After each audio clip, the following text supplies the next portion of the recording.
A Síria está aqui, a 8 horas de avião da Espanha. A grande parte da sua população se concentra aqui. Por quê? Porque toda essa região é um enorme deserto, mas um deserto muito importante. Tem 1/3 das reservas de petróleo do mundo e também de gás natural. Segundo alguns, o novo petróleo. Para tirá-lo daqui e levá-lo para a Europa, é preciso rodear essa península e sair pelo canal de Suez.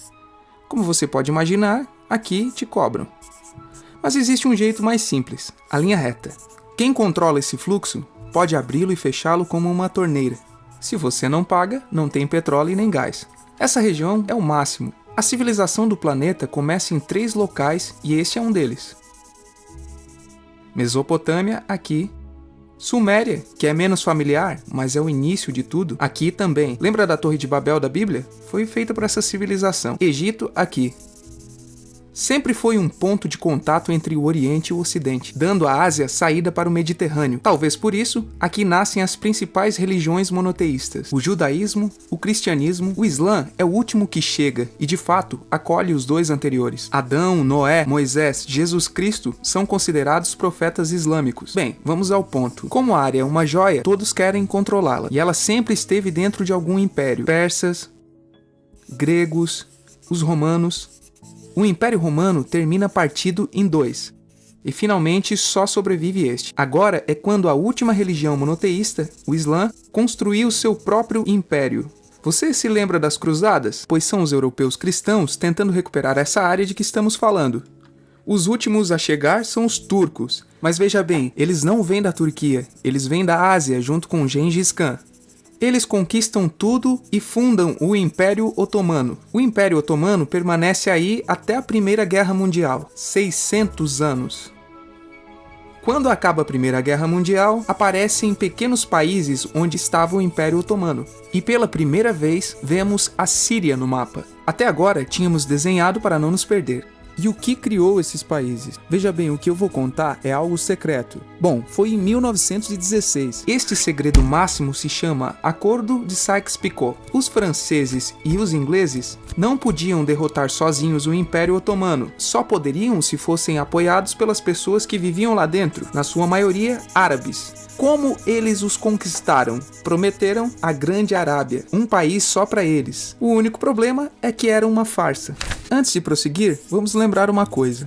Os árabes são um povo, não uma religião. Isso é, um árabe pode ser muçulmano, pode ser cristão, e antes do Islã, aparentemente houve tribos árabes com tradições judaicas. Bem, para os árabes não foi dado esse único país que tinha sido prometido. Em seu lugar, franceses e britânicos criaram diversos países pequenos. Esses países, obviamente, não eram países de verdade, mas áreas sob seu comando com governantes estabelecidos por eles. Durante esse tempo, eles fazem o que querem com a área. Lembre-se que há petróleo. A Síria, embora não tenha grandes reservas, tem fácil acesso ao mar, e a França, que ficou com a Síria, entrega a nação a empresas estrangeiras. Após a Segunda Guerra Mundial, os europeus se vão. No caso da Síria, são expulsos. Mas antes de irem, criam outro estado, Israel. Não é o momento de falar dele, mas é um estado muito controverso que seus vizinhos não o reconhecem. A prova disso é que logo que os britânicos vão embora, todos os estados passam a atacá-lo. A área agora vira uma grande bomba relógio. E enquanto isso, o que acontece com a Síria? Bem, não é muito estável, tem constantes golpes de Estado. Nessa época aparece na Síria uma ideologia que assume o controle e se expande por todo o mundo árabe, o Baás. Essa ideologia mistura o antigo sonho de uma só nação árabe com ideias socialistas e algo muito importante, é laica, ou seja, não é religiosa.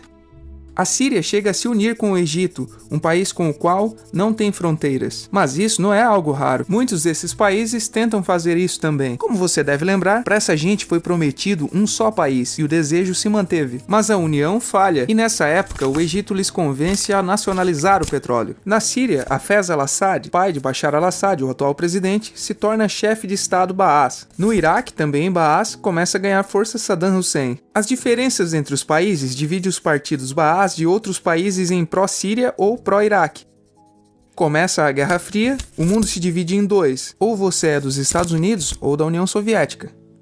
São anos muito movimentados em que há muitos conflitos com Israel, então invadem seu vizinho Líbano e começam uma oposição islâmica ao regime Baas de Assad, a Irmandade Muçulmana. Voltemos atrás por um momento. Você lembra que a maioria dos árabes são muçulmanos? Bem, é verdade, mas dentro da religião muçulmana há dois ramos fundamentais, os sunitas, a maioria, e os xiitas. No caso da Síria, apesar de ser um estado laico, os governantes e chefes militares eram xiitas, os quais representam menos de 13% da população. Em contrapartida, quase 70% da população é sunita. Um dado curioso é que os cristãos são quase 10%. Bem, os xiitas controlam o governo, o exército e a população sunita. Este sentimento foi aproveitado pela Irmandade Muçulmana, que são islamistas radicais sunitas.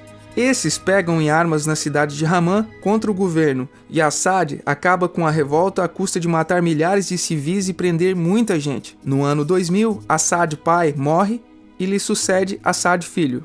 Frente a diversas pressões, liberta muitos presos, traz internet e esperança de mudanças. Há um período de grande debate político e aparece a oposição. Também retorna a Irmandade Muçulmana. Os anos seguintes são difíceis. Prendem a oposição e Bush inclui a Síria no eixo do mal. Ele apresenta suas propostas e aí já está à mostra o que acontecerá com a Síria.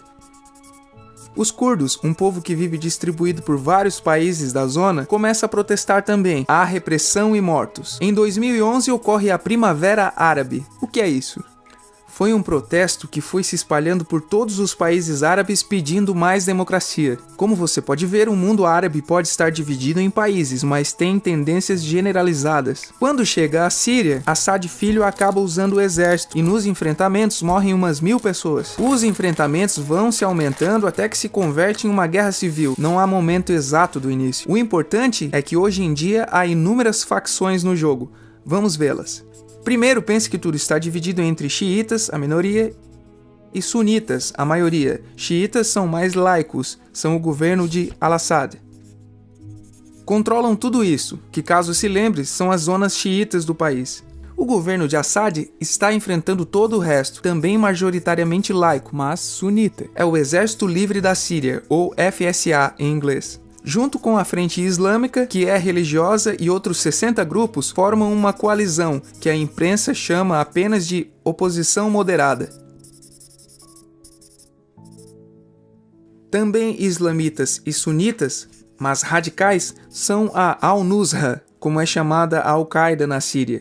Outros islamitas radicais são o autoproclamado ISIS, ou Estado Islâmico de Iraque e Síria. São uma dissidência da Al-Qaeda que controlam a maior parte da Síria e Iraque e são famosos pelas suas atrocidades. Seu objetivo é impactante para muitos. É a criação de um Estado Islâmico ao longo da Ásia, a África e aí por diante. Isso você já sabe. Em Al-Raa temos o povo curdo. Você lembra? Aquele que o presidente Assad reprimiu, pois igualmente os governos de países próximos também o fizeram. Agora eles controlam militarmente essa zona. Antes de terminarmos, repassemos os apoios militares internacionais até outubro de 2015. As forças de Al-Assad são apoiadas pela Rússia, que já tinha bases militares no país antes do conflito, pelo Irã e pela China. Todos são países daquilo que a Europa chama de Oriente. Contra Al-Assad, apoiando a chamada oposição, lutam Estados Unidos, Turquia, França, Grã-Bretanha e Arábia Saudita. Podemos terminar com algumas conclusões, deixando claro que se trata de uma opinião pessoal. Se recapitularmos, veremos que a região é estratégica. Por sua privilegiada situação, todos a querem. A Síria sempre foi dominada por grandes impérios. Pense que há 100 anos a atual França já era França. A Inglaterra era Inglaterra, e isso também há 200 anos, há 300 anos e também há 400 anos. Mas, em uma contrapartida, a Síria só é Síria há menos de 100 anos e só governa a si mesma há mais ou menos 50 anos. E também eles jamais decidiram suas fronteiras. Elas foram impostas. A Europa dividiu o Oriente Médio somente para controlá-lo, desenhando países sem levar em conta o seu povo. Muitos historiadores dizem que todo o povo tem a necessidade de manejar o seu próprio destino, mas com os ingredientes que vimos, jogam contra projetos como a Síria Baar, que usa a repressão para se manter. E, em última instância, se produz uma guerra civil. Neste contexto, não é difícil que apareçam jogadores que se alimentem do desespero e ressentimentos unidos à repressão e à adição do Ocidente como invasor. O ISIS usa a identidade árabe e a mitologia de antigos impérios. Quando quiser entender o presente, se pergunte: e o passado?